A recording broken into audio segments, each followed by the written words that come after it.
Olá, meus amigos do canal Retorno da Glória, que a graça e a paz de Cristo seja abundantemente concedida a cada um de vocês. Bom, meus irmãos, nós sabemos que em Levíticos, no capítulo 11, Deus autorizou que o seu povo incluísse o inseto gafanhoto em sua dieta.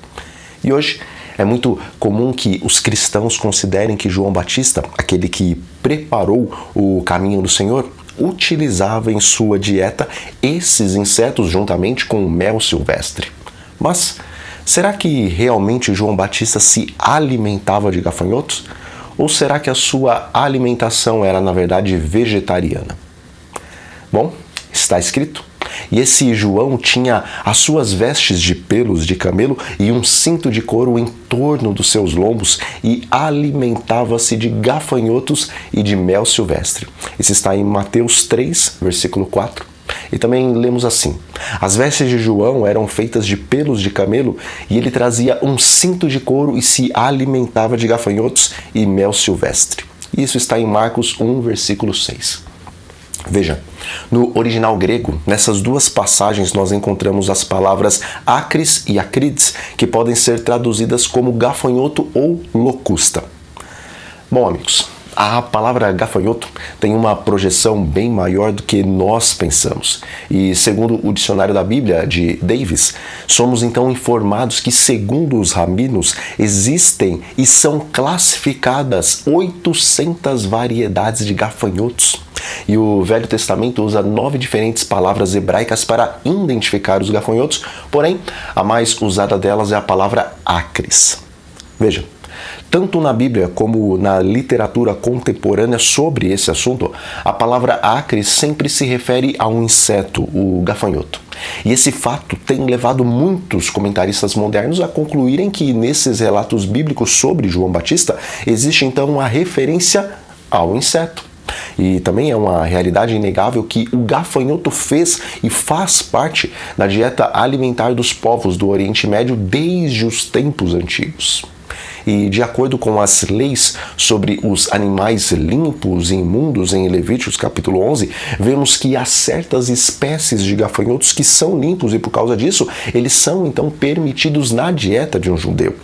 E esse fato, meus irmãos, tem então levado comentaristas em nossos dias quase que chegarem de forma uníssona à conclusão de que em Mateus e também em Marcos as palavras acris e acrides se referem ao inseto e não a uma espécie de árvore. Mas, apesar dessa conclusão, desde os tempos primitivos, nos foi transmitida uma tradição persistente e também enfática de que a palavra acre significa outra coisa e não um inseto.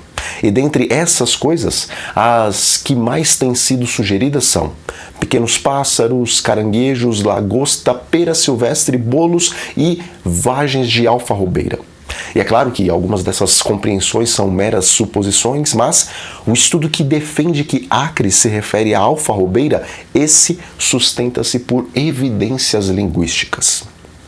Bom, a alfarrobeira é extensamente cultivada nas terras litorâneas do Mar Vermelho e ela também é comum na Palestina, ao norte de Hebrom.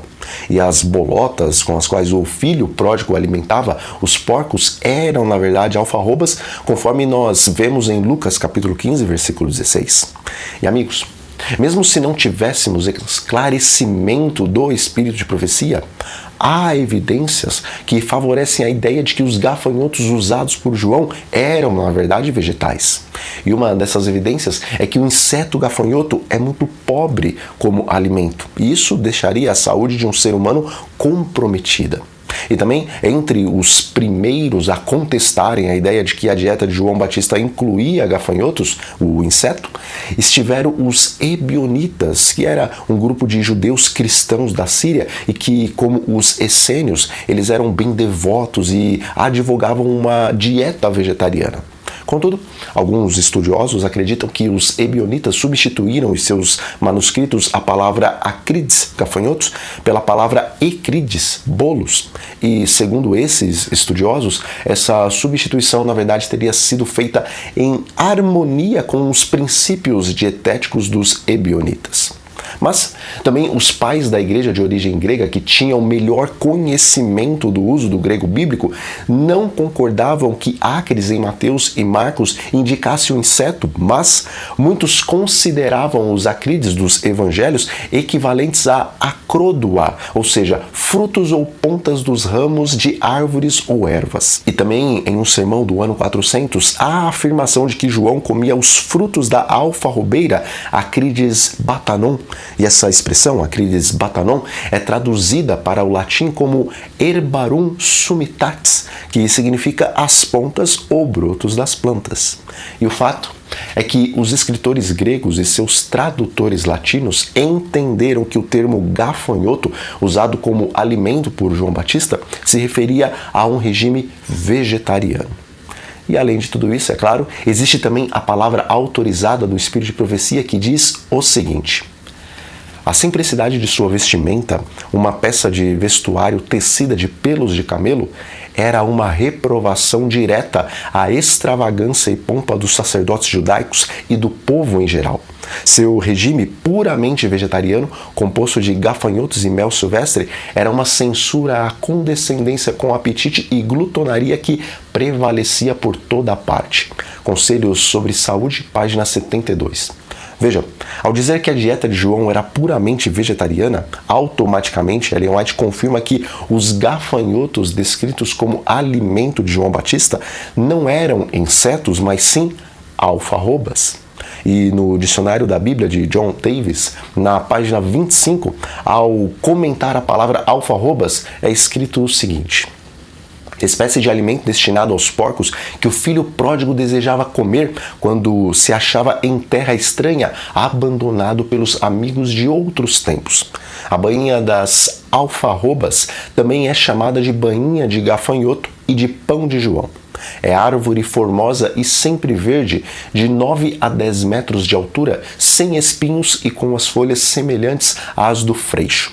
Produz bainhas de grande abundância que, às vezes, atingem a 30 centímetros de comprimento. Depois de maduras, servem para sustento do gado e dos porcos e, em tempos de grande fome, servem para alimento dos pobres. Da polpa das vagens ou bainhas faz-se um xarope muito apreciado. Bom, meus irmãos, eu creio que a maioria de vocês já tinha entendimento de que a alimentação de João Batista era, na verdade, vegetariana. Contudo, espero que com esse pequeno estudo vocês fiquem mais embasados nessa compreensão. Mas o mais importante de tudo isso é que João não tinha uma alimentação vegetariana à toa, mas havia um propósito. Ele seria aquele que prepararia o caminho para a primeira vinda do Senhor Jesus, e a condescendência com o apetite não poderia fazer parte da sua vida. E, semelhante a João, o povo remanescente também tem a missão de preparar o caminho para a segunda vinda de Cristo. Mas, dessa vez, nós fomos chamados a ser vegetarianos não apenas pela questão da condescendência, mas também pelo fato de estarmos extremamente degenerados e precisando ter uma mente sadia e não embotada pelas demoradas digestões do alimento cárneo. E eu finalizo esse vídeo dizendo um texto do Espírito de Profecia. Se a carne for abandonada, se o gosto não for estimulado nessa direção, se a apreciação por frutas e cereais for encorajada, logo será como Deus no início desejou que fosse.